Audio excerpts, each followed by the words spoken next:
The nation saw the protests at the University of Missouri. Students demanding changes in what they believe to be a racist institution.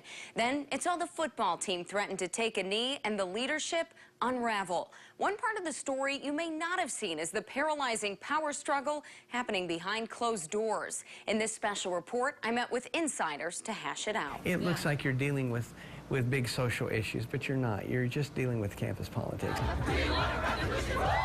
As students filled the quad fighting racial injustice, the faculty was waging war of its own. A toxic environment. Specifically between the deans and then Chancellor Bowen Lofton. On November 9th, 2015, all sitting deans wrote a letter demanding Lofton's removal. There were 9 of us. We just were dealing with a situation that was not acceptable any longer, and we just said, enough is enough. Did you feel kind of blindsided? I did, quite frankly. You know, everyone has their opinion here. What bothers me the most is they never came to me about this. The deans say Lofton had a list of failures. One, how Lofton addressed the issues with racism on campus.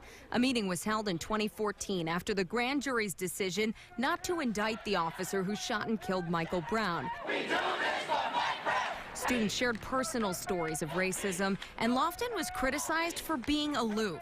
People know when you really care and when you don't. When you can't sit there when a student is talking and look at your cell phone all the time. But I wasn't talking on my phone at all. I did text my boss one time to tell him I wouldn't be late for a meeting. I felt I owed him that much anyway.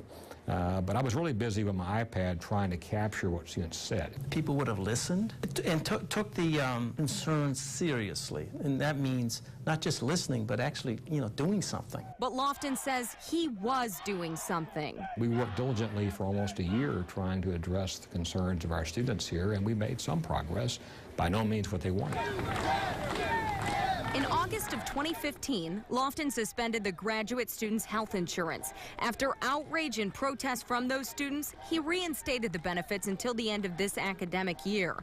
This was another failure the deans name. If the graduate students had been treated fairly and with respect, that issue might have been different. I'd really understood all the pieces of it, and I didn't at the time.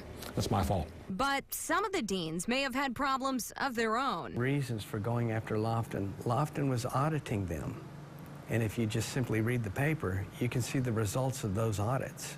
That's probably all I should say. An audit for the College of Agriculture, Food and Natural Resources, or CAFNR, released in June 2016, found a $743,000 embezzlement by an employee over 15 years. It also gave CAFNR the highest risk level rating. Lofton says the reason for inquiring about the financial state of the colleges was It's a matter of reporting, a matter of oversight, a matter of trying to move the campus to be able to demonstrate fiscal discipline. The 2016 audit says the dean, along with the CFO, are, quote, responsible for all financial activity occurring within the college, end quote.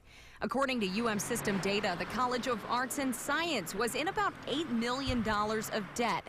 Mike O'Brien, the dean of the College of Arts and Science, left Mizzou in July. CAFNR Dean Thomas Payne announced his retirement this May. He'll be leaving in December. These aren't the only deans leaving. Of the 13 deans at the university, here's a look at the deans that have left or are leaving since November of last year. And now here's a look at the deans that are currently serving as interim.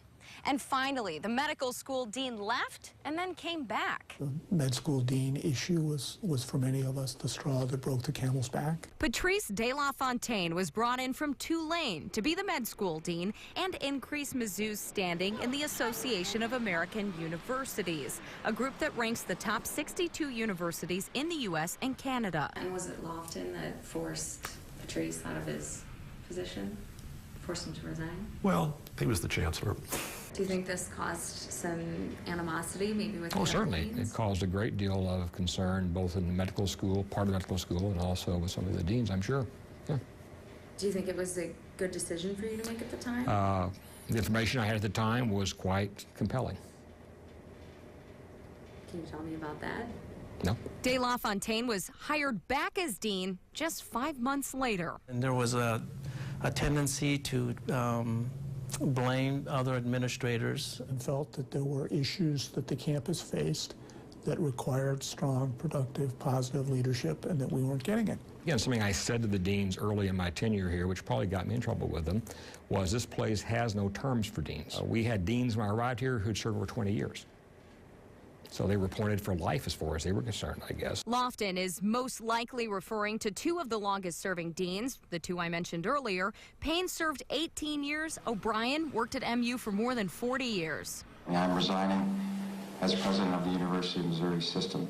Tim Wolf is another player in this game. He resigned as system president November 9th.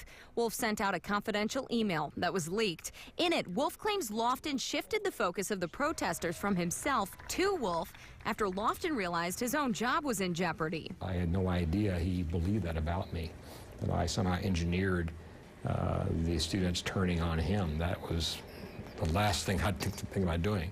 There's one group Wolf did not mention in the letter. The only people that he didn't badmouth were the deans. I've reached out to Wolf a number of times, but he has yet to speak publicly on any of these issues. The University of Missouri system is working to move forward and make strides to improve the environment on campus and internally.